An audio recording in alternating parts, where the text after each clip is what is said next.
नमस्कार। BSc part second year के सभी विद्यार्थियों का फिजिकल केमिस्ट्री की ई क्लास में स्वागत है। फेज रूल चल रहा है, फेज इक्विलिब्रियम अपना यूनिट थर्ड, उसका आज का टॉपिक है ethanol water system. Ethanol water system का देखें तो हम क्वथनांक संगठन कंपोजिशन आरेख निम्न प्रकार का प्राप्त होता है। अर्थात क्वथनांक और एथेनॉल की प्रतिशत मात्रा के मध्य आरेख खींचे तो ये आरेख प्राप्त होता है। इस आरेख को हम निम्न क्वथन एजोट्रोप भी कहते हैं। इस मिश्रण को किसको? जल और एथेनॉल। क्यों? क्योंकि जल और एथेनॉल के मिलाने से जो एजोट्रोप बना उसके क्वथनांक का मान जल और एथेनॉल दोनों के क्वथनांकों से कम है, जो कि इस आरेख में बिंदु C के द्वारा दर्शाया गया है। अतः बिंदु C पर निम्न क्वथन मिश्रण प्राप्त हो रहा है, जहां ताप का मान या इस एजोट्रोप के क्वथनांक का मान 78.13 डिग्री सेंटीग्रेड है, और इसी बिंदु पर जो प्रतिशत संगठन है उसमें एथेनॉल का प्रतिशत है 95.6%। अगर हम इस एजोट्रोप का प्रभाजी आसवन करें बिंदु A और C के मध्य, तो एजोट्रोप और जल हमें आसुत के रूप में प्राप्त होता है। बार बार यदि हम यही प्रक्रिया प्रभाजी आसवन प्रक्रिया दोहराएं X से X डैश तक, तो आसुत के रूप में हमें शुद्ध जल प्राप्त होता है। इसमें शुद्ध एथेनॉल हमें प्राप्त नहीं होता। इसी प्रकार बिंदु C और B के मध्य यदि प्रभाजी आसवन करवाया जाए इस तंत्र का, तो हमें एजोट्रोप और एथेनॉल प्राप्त होता है। और इस प्रक्रिया या प्रभाजी आसवन को बार बार दोहराते हैं तो आसुत के रूप में हमें यहाँ एथेनॉल प्राप्त होता है, अर्थात शुद्ध जल प्राप्त नहीं होता। अगला टॉपिक है हमारा HCl water system. HCl water system के लिए क्वथनांक संगठन आरेख है वो निम्न प्राप्त होता है। इस आरेख के अनुसार हम बता सकते हैं कि वाटर और HCl को मिलाने पर जो एजोट्रोप बना वो उच्च क्वथन एजोट्रोप कहलाता है। क्यों? क्योंकि ये जो एजोट्रोप बना उसके क्वथनांक का मान शुद्ध जल के क्वथनांक और शुद्ध HCl के क्वथनांक से अधिक होता है। यहाँ इस आरेख में ऊपर की ओर वाष्प प्रवस्था है और नीचे की ओर लिक्विड प्रवस्था है। बिंदु D इस एजोट्रोप का उच्च क्वथन बिंदु है, जहां क्वथनांक का मान 108.5 डिग्री सेंटीग्रेड है, और इस बिंदु D पर प्रतिशत संगठन है HCl का वो वाटर में है 20.24%। यदि यहां हम इस बिंदु D और A के मध्य प्रभाजी आसवन करवाते हैं X से X डैश तक, तो यहाँ हमें एजोट्रोप और जल प्राप्त होता है। और प्रभाजी आसवन प्रक्रिया बार बार दोहराते हैं तो आसुत के रूप में हमें जल प्राप्त होता है, अर्थात इस क्षेत्र में हमें शुद्ध HCl प्राप्त नहीं होता। अगर इधर देखें हम Y से Y डैश के मध्य अर्थात D और बिंदु B के मध्य प्रभाजी आसवन करवाएं तो हमें आसवन के बाद HCl और एजोट्रोप प्राप्त होता है, और ये प्रक्रिया बार बार दोहराएं तो शुद्ध HCl प्राप्त होता है आसुत के रूप में, शुद्ध जल प्राप्त नहीं होता। यदि हम यहाँ प्रभाजी आसवन करवाने के बाद देखते हैं तो यदि विलयन में HCl की मात्रा 20.24 से अधिक हो तो इसका आसवन करने पर शुद्ध HCl गैस के रूप में निकलती रहती है। जब तक निकलती रहती है जब तक कि मिश्रण में HCl की मात्रा 20.24% शेष नहीं रहती। और इसके बाद यदि हम इसका और आसवन करते हैं या और उबालते हैं तो आयतन कम होता रहता है, लेकिन संगठन जो HCl का वो वही रहता है। अगला टॉपिक है आंशिक रूप से विलयशील लिक्विड। कई द्रव्य के ऐसे हैं, कई द्रवों को आपस में मिलाते हैं तो वो केवल आंशिक रूप से ही एक दूसरे में विलयशील होते हैं। इनकी विलयता ताप द्वारा प्रभावित होती है।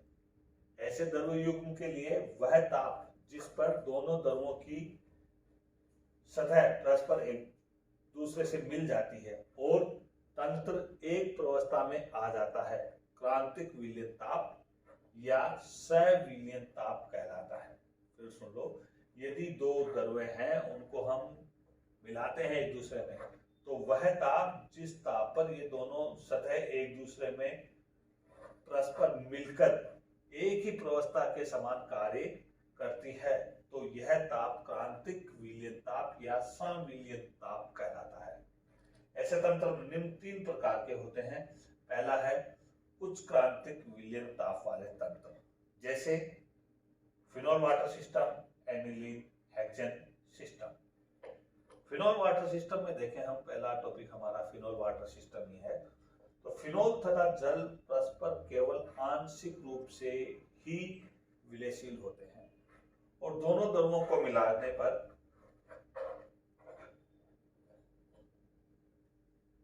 विलयन का तंत्र प्राप्त होता है।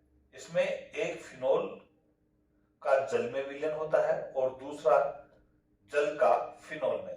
2 विलयनों का तंत्र प्राप्त हो रहा है। एक में फिर सुन लो, फिनोल का जल में विलयन और दूसरा जल का फिनोल में विलयन प्राप्त होता है और इन दोनों विलयनों का संगठन भी भिन्न भिन्न होता है। ऐसे विलयनों के युग्म को संयुग्मित विलयन कहते हैं। संयुग्मित विलयनों के लिए यदि ताप लगातार बढ़ाएं ताप, तो एक अवस्था ऐसी आती है कि दोनों द्रव परस्पर पूर्ण विलयशील हो जाते हैं और दोनों द्रवों को पृथक करने वाली सतह विलीन हो जाती है और इस प्रकार एक समभांगी विलयन बन जाता है और एक ही प्रवस्था प्राप्त होती है। जिस ताप पर ये एक ही प्रवस्था के रूप में प्राप्त हुआ, उस ताप को हम विलयशीलता ताप, क्रांतिक ताप या सविलयन ताप भी कहते हैं। इस सिस्टम के लिए भिन्न भिन्न मात्राओं में फिनोल व जल को लेकर उसके लिए विलयशीलता ताप ज्ञात करते हैं और ये भिन्न भिन्न विलयशीलता ताप को फिनोल की प्रतिशत मात्रा के विरुद्ध आलेखित करते हैं। तो इस तंत्र के लिए निम्न प्रवस्था आरेख प्राप्त हुआ है। यहाँ हम ताप लेते हैं जो कि विलयशील ताप है और यहाँ फिनोल की प्रतिशत मात्रा है। तो इस प्रकार का आरेख प्राप्त होता है। जो आरेख ACB है या ABC है, उसके ऊपर की ओर केवल एक ही प्रवस्था है और इसके अंदर तंत्र की 2 प्रवस्थाएं हैं। तंत्र की कितनी प्रवस्थाएं हैं? 2 प्रवस्थाएं हैं। इस वक्र का जो उच्चतम बिंदु है वो बिंदु C है, जहां ताप का मान 68.1 डिग्री सेंटीग्रेड है। ये जो ताप है वो इस तंत्र के लिए सविलयन ताप है या क्रांतिक ताप है, जहां फिनोल की प्रतिशत मात्रा 36.1% है तथा जल की है 63.9% है। यह इस फिनोल वाटर सिस्टम के लिए क्रांतिक विलयन ताप है। कितना? 68.1 डिग्री सेंटीग्रेड। इस ताप के ऊपर किसी भी बिंदु पर फिनोल और जल एक ही प्रवस्था के रूप में प्राप्त होता है। ये एक ही प्रवस्था है, यहाँ एक सतह है और इस ताप के नीचे, अतः इस स्थिति में एक ही प्रवस्था प्राप्त हो रही है, अतः इस स्थिति में दोनों परस्पर प्रत्येक अनुपात में विलयशील है। अतः इस आरेख के अनुसार देखें हम, ACB के भीतर द्रव की 2 सतह, 2 प्रवस्थाएं, जबकि वक्र के बाहर द्रव की एक ही प्रवस्था में उपस्थित है। वक्र के भीतर किसी भी बिंदु पर, माना जो X बिंदु लिया है हमने, यहाँ ये X बिंदु लिया है, ये रहा X। इस X बिंदु पर ताप का मान T डिग्री सेंटीग्रेड है। इस ताप पर फिनोल तथा जल की मात्राओं का अनुपात XA/XB के बराबर होगा, जो ज्ञात कर सकते हैं।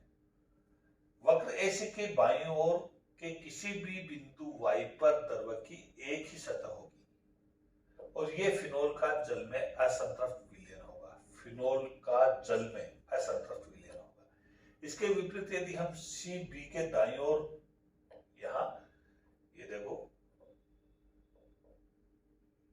यहाँ ये लिया हमने AC के बाईं ओर Y, तो यहाँ फिनोल,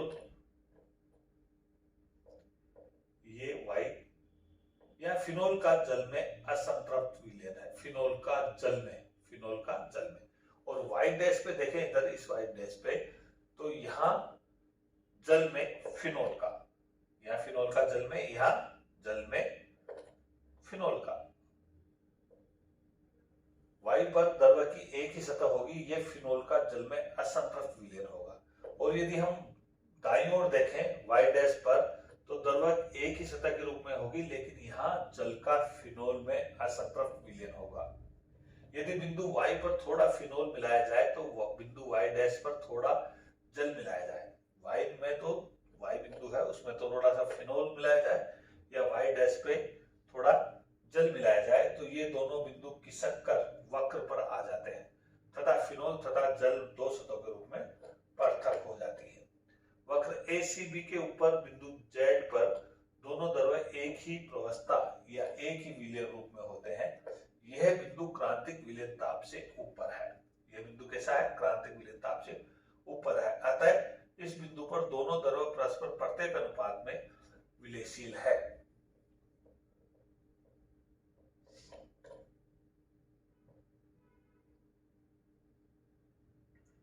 यहाँ y डैश पे देखें तो जल का फिनोल में असंतृप्त विलयन है। यहाँ y बिंदु पर देखें तो फिनोल का जल में असंतृप्त विलयन है। अब यदि हम ताप बढ़ाते हैं थोड़ा सा, या प्रतिशत, इधर तो हम फिनोल की प्रतिशत मात्रा देखें तो इस वक्र पर आ जाते हैं और दोनों प्रवस्थाएं पृथक हो जाती हैं। यहाँ बिंदु Z देखें तो बिंदु Z बिंदु C से ऊपर की तरफ है, अर्थात इस बिंदु Z पर दोनों द्रव किसी भी अनुपात में परस्पर विलयशील है, एक ही प्रवस्था प्राप्त हो रही है। और बिंदु X पर देखें तो हमें दो प्रवस्थाएं प्राप्त हो रही है। ये फिनोल वाटर सिस्टम है। आज की क्लास में इतना ही। धन्यवाद, थैंक यू। इसकी PDF आपको दी जा चुकी है।